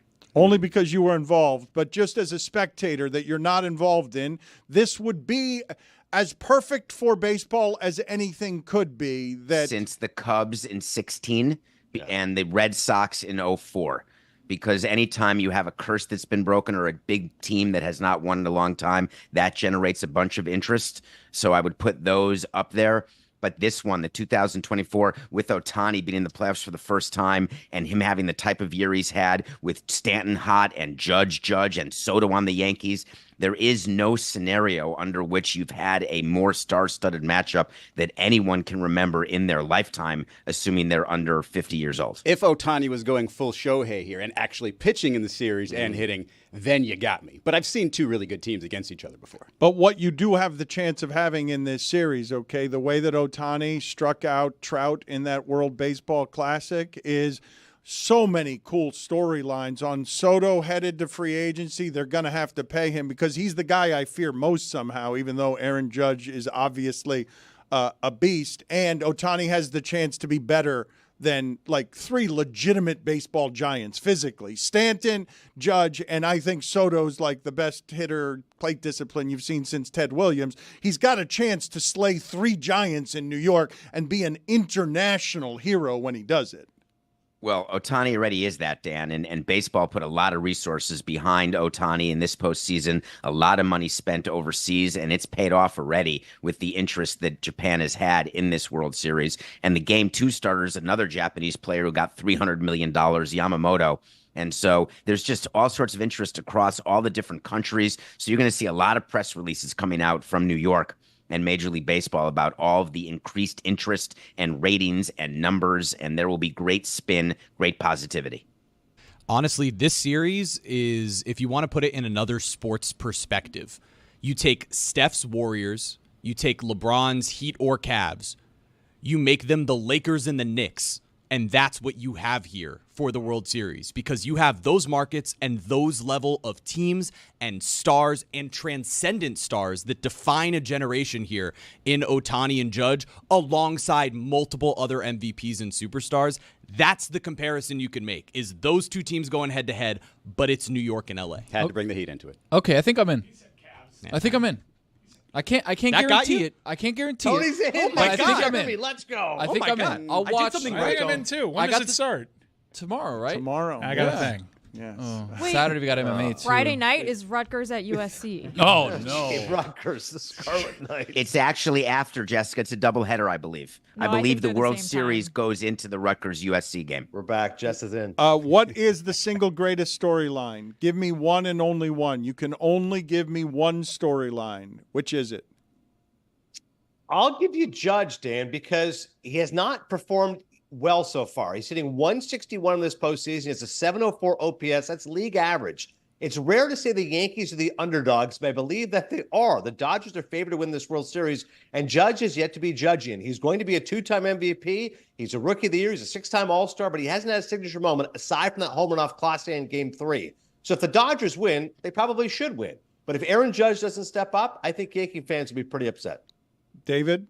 The biggest storyline for me is Shohei Ohtani and how recently we were dealing with a big gambling scandal that got swept under the rug so quickly back when this season started in Korea. And he has a chance to end that season winning a World Series, his first time in the playoffs, first time getting postseason at-bats, and he has been a beast with runners in scoring position, hitting at a historic level, like 17 out of 21 times he's getting a hit. And if he actually gets the MVP and has the Commissioner's Trophy, he is the number one face of baseball in the entire world, and then backs it up with performance. That does not happen every day. Both of you agree with me that Soto's the best hitter on the Yankees? Pure Yeah, hitter? I mean, yeah, I was about to say Stanton. Listen, his numbers have been great. 794 slug in 9 games this postseason. Every time he's there, he's hitting it. He's got the 4th longest drop, by the way, of any position player to make the World Series. So his at bats are must see TV, Dan, because anytime he can go deep. But yes, pure hitter. Soto in terms of getting on base, plate discipline, and that power. Cliff Floyd said to me, nobody's better at hitting an elevated fastball than Soto. 95 up in the zone, and somehow Soto can take it downtown with a pitch like that. No one can do that. I loved his at bat so much. Just the fact that he seemed you're in agreement that the at bat to end that Guardian series was an all timer when Aaron Boone's the one saying it, when he's saying an at bat for the ages, just because you kind of knew that Soto was stalking him. He was timing him the entire time. It was like watching a cat play with a bird it had injured. So that's what Soto does every at bat. He's known for that, and in that particular at bat, Cliff Floyd's right, Uncle Cliffy, or that's not Uncle Cliffy, just Cliffy said that he did take the high fastball, and that's Who's just because Uncle he hit Cliffy? the home run. Uncle Who's Cliff Cliff Robinson. Oh, okay. Cliff Robinson. Yes. Good work, David. Good talking Thank to you, you. sir. We'll See you I only later. had movie questions. see you guys later. It was nice talking to you. Thanks, guys. Louisville, Boston College at 7:30. So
right, it is time for Thursday Thunder, which is brought to you by DraftKings. Stay tuned because you'll hear more about DraftKings and all it has to offer throughout the show. DraftKings, the crown is yours. Mike, take it away. Hit me with another spare, Roy. I don't think Roy's enthusiasm is what it needs to be to, like, this is a sponsored segment. We're in a contract year. Roy sounded somewhere between bored and indifferent as Jessica ate. I'm just saying. Thank you. I like the dark lipstick too. We're in a we're in a contract year.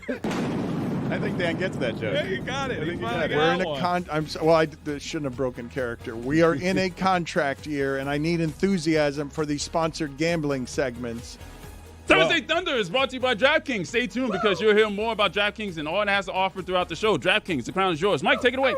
Thank you for your enthusiasm there because this one needs it because, look, hey, it's a good game. It's a solid game, but there are a lot of variables here that aren't conducive to making this segment happen in the morning. So there's a lot of questionable dudes out there. Like TJ Hawkinson, is he going to play? Cooper Kupp, is he going to play? That kind of changes things. So we really scoured the props available here on DraftKings Sportsbook, and this is what we cooked up at plus 500, a 3-pick parlay. We're going to Marcus Robinson over 26.5 yards receiving. Who's he play for? The Rams. Okay, Pretty sure he's a Ram. Then we're going Tutu Atwell over 37.5 yards receiving.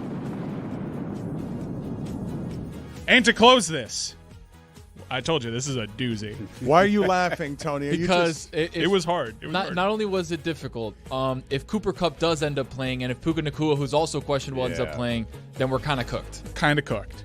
But we don't know yet because it hasn't been released yet. But the good thing if about they're playing or Tutu not. and DeMarcus Robinson is all you need is one play. Right. With those guys. They usually stretch the field. And finally, in closing, Jalen Naylor, 25 yards or over receiving. You love Naylor. I barely know her.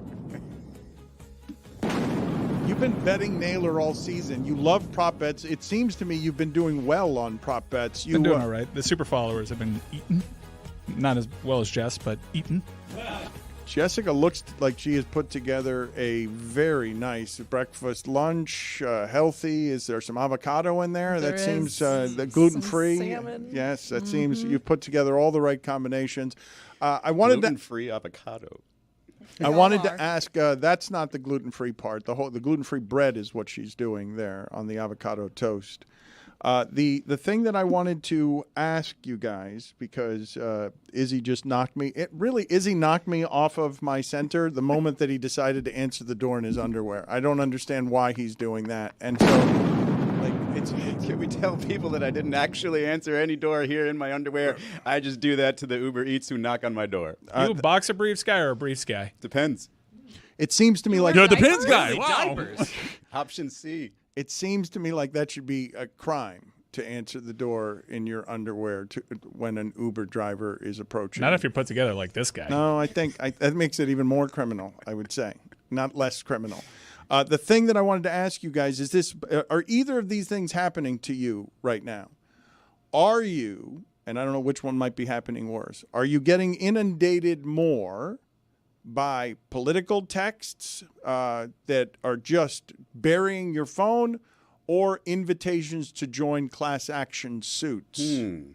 No, it's the political text. It's the silly season right now, so it's just flooding in. Yeah, and it's not ones that I typically agree with because I'm still a registered Republican. So the way that I scream representative, I scream in caps, stop. But I have joined a class action lawsuit as well. And I got quite a hefty little payout on one. I had a thought yesterday that I was early voting. What if you could opt out of all political ads and text messages if you early voted? Because we're going to have a couple more weeks of this. And right now, doesn't affect me anymore. I'm not changing my vote. It's too late. Dan, also, Willow's crying because she wants my smoked salmon. My friend received a hefty payout from a class action lawsuit settlement with Jewel last week. And singer? The vapes that were accused of marketing themselves. I was going to say, because she lived in her car for once. That's kind of sinister. I get emails from random like law firms sometimes telling me to sign up for a class action lawsuit that, you know, I got one for a software company a few weeks ago.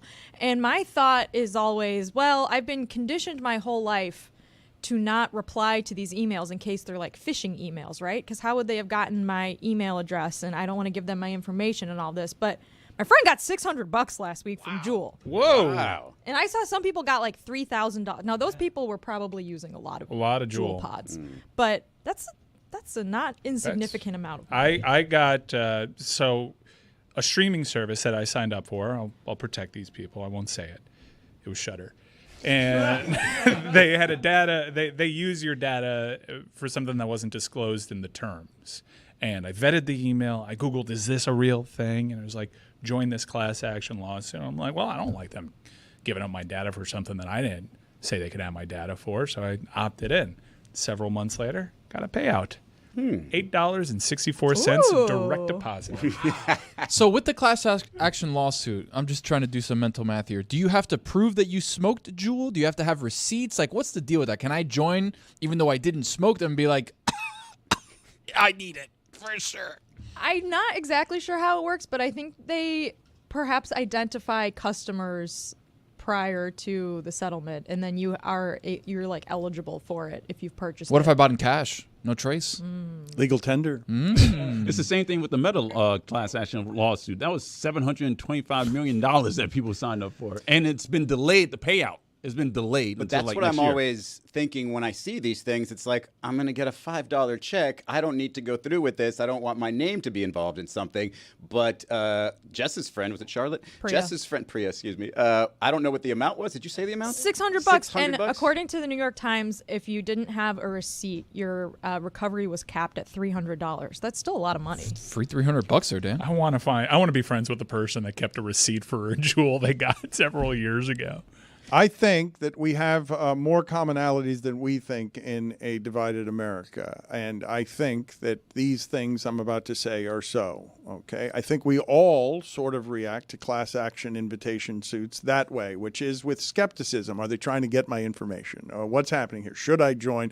Maybe not everyone is skeptical about this, but there's so much happening right now in content consumption and what people reach you. They have all of your information. They want more of your information. I also think another place that we have a connection point, you tell me if I'm wrong about this because it came up earlier, the 7-day trial now that streaming services have. No matter your amount of money, you're hesitant to check in on the 7-day trial because you don't trust yourself to cancel within 7 days, and you're a little scared that too many people are bombarding you from too many different ways trying to get your $9.99. And I think we all have this stuff in common as humans, and I think we need to concentrate in these next 12 days especially on the places that we have in common as humans. Stugotz has to be an expert on that trial situation. He knows exactly when to get out of there. I think this is the only reason for calendars to still exist. You have to mark it down when you had started your free trial and when you have to cancel it. I'm a fan of ordering and canceling immediately. But even then, sometimes I forget. So you've got to mark it down. I believe one time I realized I was paying for Showtime for like 6 straight months, and I was like, dang it, I missed that one. I bought a TV recently, and Best Buy did this thing where, like, if you bought a TV online, you can get Apple TV for 3 months for free. You just have to sign up for it. And I was like, oh, perfect. I can watch Bad Monkey. Like, there's a couple new shows, Slow Horse, I want to get into. But the problem is that was like 2 months ago.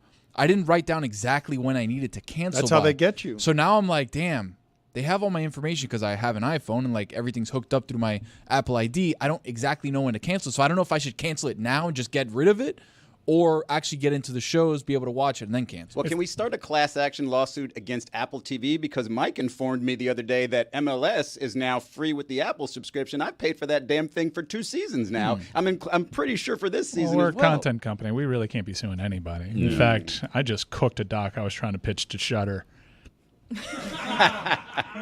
I did see that the FTC was trying to create a new rule that it would be easier to cancel things. One click, yeah. Yeah, click to cancel. So if you had a gym membership, have you guys ever had to go through leaps and bounds to cancel a gym membership? Why would you cancel a gym membership? Because you move out of the state. Izzy, Mr. Pumping Iron all the time. That's why you get the national change. Mr. Soul Cycle, date Mr. goer. answers the door on Uber drivers in his underwear. We get Knock it. on my You door, are man. strong. We get it. You have big muscles. We get us. Show us your belly button. I want 2 questions for you guys to answer here. I want to know what it is that will make you, what will tempt you enough to ignore your disorganization and calendars and sign up for the 7-day trial because, damn it, I have to see that now and I cannot wait and I don't want my access denied because one of the key things in sales is deny people something they really want, make it something that, and they'll want it more. And that's how you pay for Panthers Plus. And that's how you get stuck with that stuff. And also, and harder to come by, and it's why newspapers are dead, what's an article that makes you need it so much that you're going to subscribe behind a paywall? I just did it today. Did you? I did it today. There was a New York Times opinion piece, and it was, let's say, anti-Trump, even though it was just factual. And I signed up because I was like, okay, that is a free trial I can go for. I think it was like $1 a week for like 6 months. So it's $4 a month. And I'm like, you know what? I don't really trust the New York Times, but I will give them $4 a month. Yeah, it would have to be digital newspapers on that one, like all the important news. But although I do believe that all the election stuff, all the election articles should be free for the public. But I will say, though, article, not that good. So they got you. They got your ass. Yeah, they got me for $4. You got suckered, I think, on something that you have a lower threshold than most. I think Tony's going to be the toughest one in here, and to get a single dollar from him anywhere. I would say maybe fantasy football stuff. Like there's some specific websites that have like a little bit more analytical kind of info that I would like to see, because the problem is they don't give that away. It's behind the paywall. But I've also learned how to skirt out of that too. So I would pay for that, but I have some people that have hooked me up. Shout out to my boy Adam, by the way. Jessica, where is it that you might get lured in? That's the only one? Just Murder, She Wrote on CBS? Columbo? I figured you already had CBS. I figured that you brought their demo down. You are by 60 years the lowest of the demo in on CBS and Murder, She Wrote. I'm at the end of season 1 right now. It's really remarkable how Jessica Fletcher just becomes such an overnight sensation. No one's ever heard of her, and then her debut novel comes out, and all of a sudden, the whole world, people recognize her walking down the street in Manhattan. It's crazy. Do you have any connection point with people your age on something like Columbo? Like, do you run into anybody else your age who actually wants to discuss your desire to watch Columbo, the old 1970s detective show, pre-internet? My sister. So that's it, right? There's nobody. Your interest here. Willow, she'll talk to me about your interest in CBS programming at your age is super strange. You're not finding connection points with anybody else here your age, correct?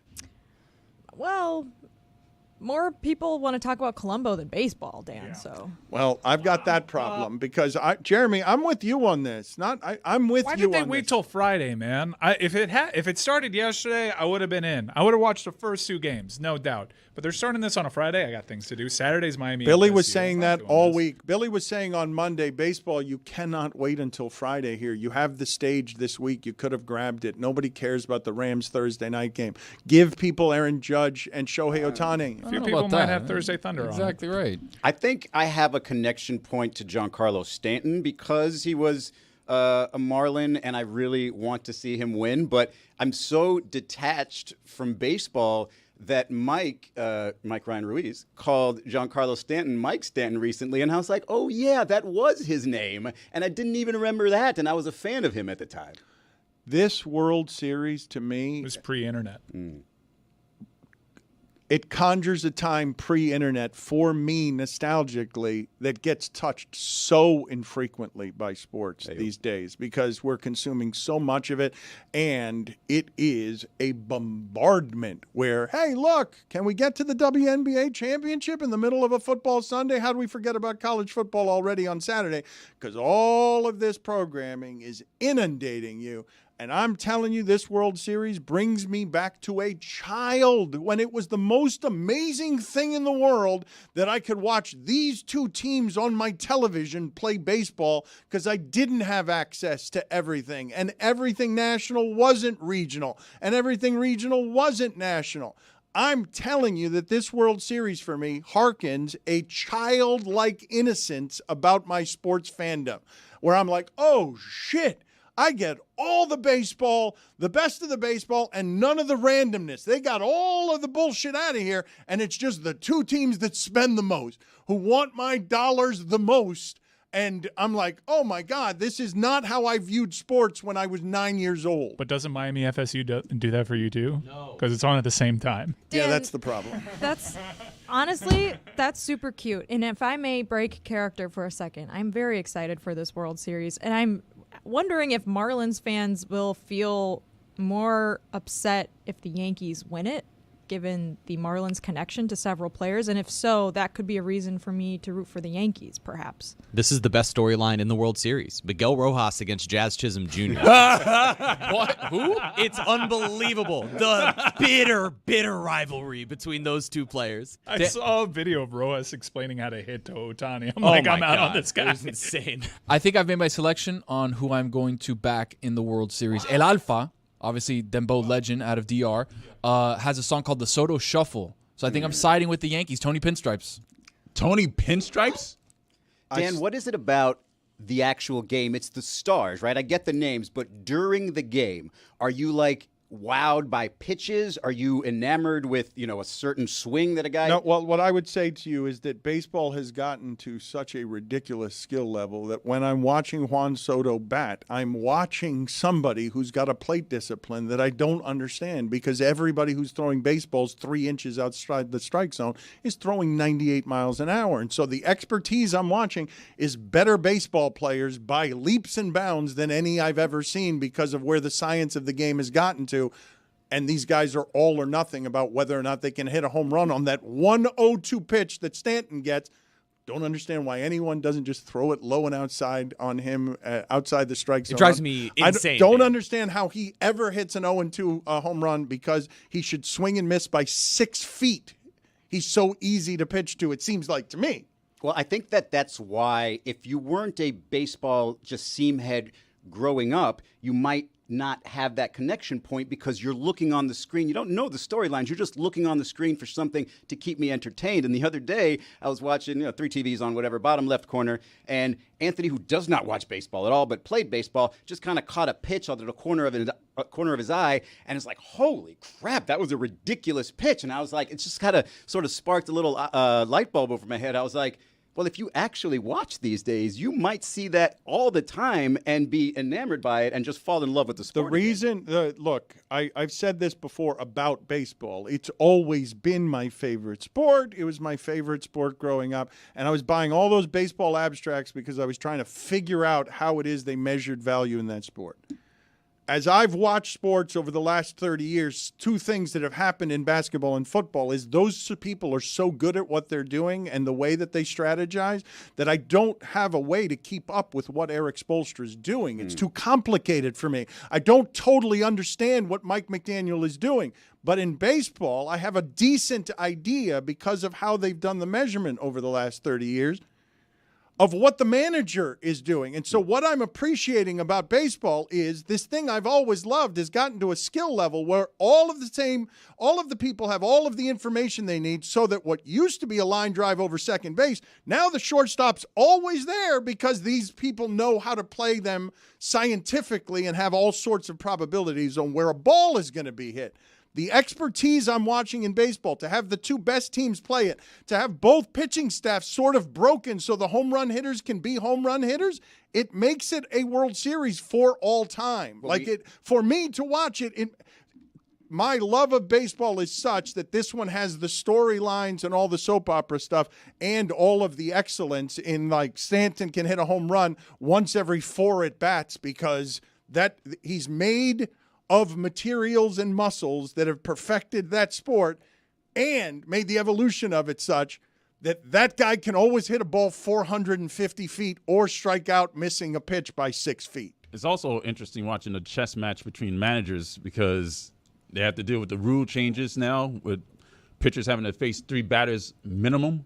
Like, that's really interesting. The relievers are now all throwing like the all-stars you saw through your childhood And if not, they're even nastier. And so now you have this combination where it feels like, particularly with these two teams and the stars that are across each lineup, like you're watching an all-star game every time, because every inning you're turning around and there's another guy throwing 101 miles an hour with a 2-foot break on a two-seam and then hooking a slider around the other corner, and he's going up against one of the greatest hitters you've ever seen. This World Series We is just just saw so Barack full of Obama talent. say that the NBA All-Star Game has lost it. This is an All-Star Game in baseball for all the It marbles. actually means something. Yeah, but it's a get-right game for the Trojans because Lincoln Riley's been having a rough year, and you can't lose to Rutgers at home. They haven't won a game since they beat Wisconsin 38-21 in like week 4. And some people are saying beating Wisconsin might be a program killer because look at what happened to Alabama. I wish the World Series had started tonight, but if it had, Tony and Mike would be arguing about Cooper Cup instead of watching. Was he going to play or is he not going to play? Are they going to trade him? Here's what's going to happen. That's the other thing. I'm going Where's Puka? I'm going to channel surf. I'm going to land on the World Series, and I'm going to realize, oh, this is fun, and I'm only going to like it when the Yankees play the Dodgers. Lakers Suns is that night too, I think. Ooh. I mean, UNLV and Boise. If you want, Genty's much watch TV. if you want to watch a quick preview of that on Gen CFP. What is Oh, it? Jazz. Your show? Who's Jazz? What's Your my- Jazz. Who's Jazz? It was College so much football easier playoff. when it was foot. And Lucy was off this week, so Gojo came on, and we did a preview of that, a little Notre Dame and Navy preview. He's been in that rivalry before. He's played in that game. There's no one else you'd rather hear on it. We have 2 CFP eliminators this week. CFP. Yes. Well, this was the argument. Stugotz, I don't want all these mega conferences because people like to make the argument, less good games. That's what I like. So we have 2 games that are essentially CFP eliminators. Boise, UNLV, 3.5-point spread there. Genty, spotlight game. And you also have Missouri versus Alabama, CFP eliminator game. The playoffs do exist in the regular season the way that they existed before. They just have like 2 losses in the L column. Okay, that's a better pivot, and that's a sacrifice that we make to get games like Ohio State at Oregon. I'll give you one more. Vanderbilt, Texas.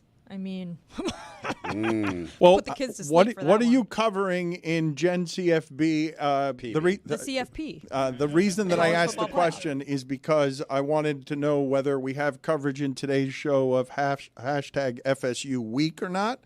Do we have coverage in today's show on why it is and where it is? Hashtag FSU week is trending. Not going to lie, we haven't talked a lot about the Miami Hurricanes on Gen CFB this year. Why is that? Because they've been winning. Because there's really been nothing interesting to talk about. And we already talk about them enough on this show. So, Mike, take it away. We don't. We don't talk about them on this show. And it's plenty. I had to buy into another company to be able to talk about the Miami Hurricanes football team. But yeah, we don't talk about them because they're winning and doing their job. But FSU historically always means something, even when those 2 programs are middling. One of them is, well, not even middling. They're bottoming. Heyo. So nobody's with me that Genty has an unfair advantage at home games because he's camouflaged into the field? No, I like that take. I think if I'm Travis Hunter, that's what I'm going with for the rest of the season. Miami's wearing black uniforms. They have that black backdrop on the field.